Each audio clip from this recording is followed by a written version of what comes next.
Anyway, congratulations. I loved your video.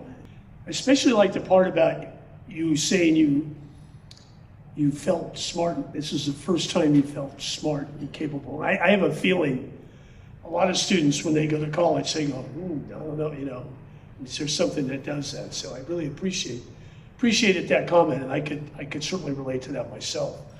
But I'm interested in, and you became an artist after college. You were not an art major. So was there anything at the school in your education that helped you or motivated you or pushed you towards that career in art? First of all, I just want to say thank you. This is such an honor. And when Courtney called me, I burst into tears because my time here was 4 of the happiest years of my life. And I spent a lot of time in the years following my graduation going off and working and starting my life as an adult. And then I was contacted several years ago to start the process of having a solo show in the museum here. And that experience was also like incredibly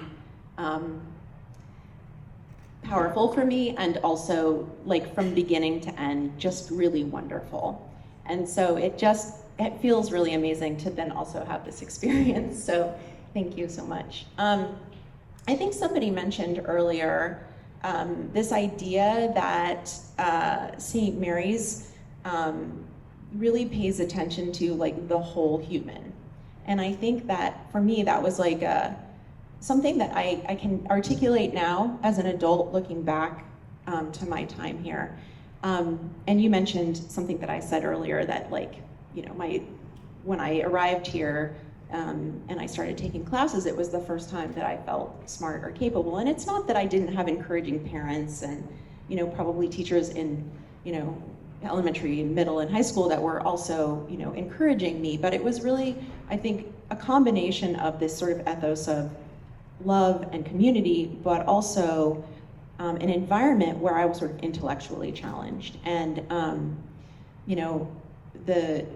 we had these, I was learning in a different way than I had ever learned before, right? And, we're in seminar classes and you're asked to read things and dissect them and then form opinions about them and then, express those opinions and defend those opinions. And I think that instilled in me a sense of like honoring my own value and the value of my intellect and the value of, my ideas. And while I didn't actually start making art for many years later, I was very much a late bloomer in that part of my life. I think that, formed the person that I became. And I did work in education for many years as a teacher and then worked in education nonprofits before I left all of that to make art full time. And certainly my time here also influenced that work that I did. My sister mentioned the other day, we were talking about the fact that I was getting this award, and she said, I feel like St. Mary's was the place that you'd also developed a social conscience. And I think that's also true. Like I came here and, people have been talking about the Lasallian tradition and that was, this really was the first place that I started to, think about and care about folks who were, poor or disenfranchised and, like there, but for the grace of God go I, right? Like I began to understand both in my religious education here and my sort of like the ethos of the Christian Brothers, what it meant to show up as a, as a human being who cared about other people. And that is certainly something that I've, brought to my art career as well. So, yeah.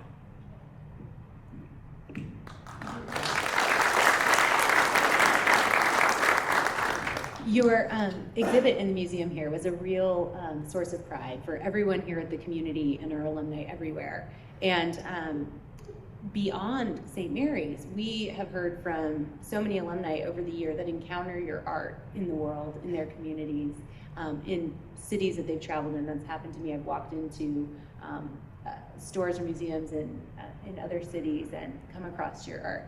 And for a lot of people that went to St. Mary's, they know, because this is this small little place that they hold so close, and they can go through a lot of the world and not meet another person that knows about it. And then when they see the work of an alum that had that same experience, they're so proud. And these are people that will probably never meet you and you'll never meet. But what's it like to know that your work is that meaningful and touching people that you may never have contact with, but that know you and see it, and that it truly means something to them? It's really such an unbelievable thing. And I think part of it is like to be an artist, and an artist like I am with a platform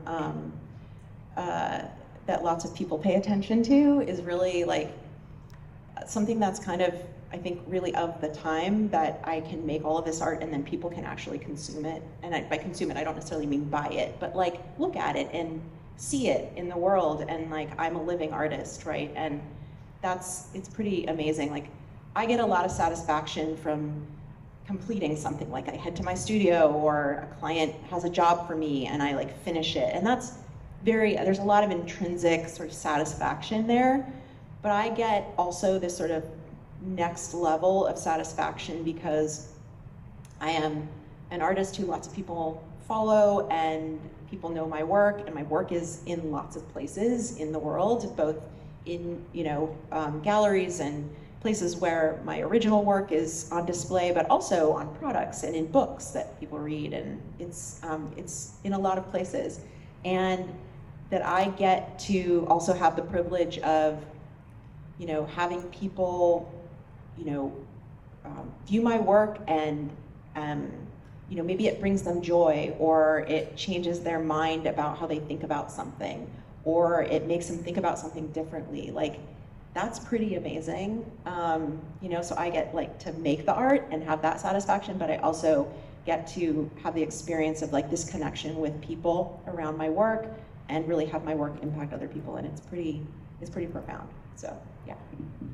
One last thing before your last question. Speaking of all the places your art is, the first time we got to work together is when you created the most beautiful print of our chapel here, and I know that was a special project as well. I don't know if there's anything you want to say about that. So how many years ago was that?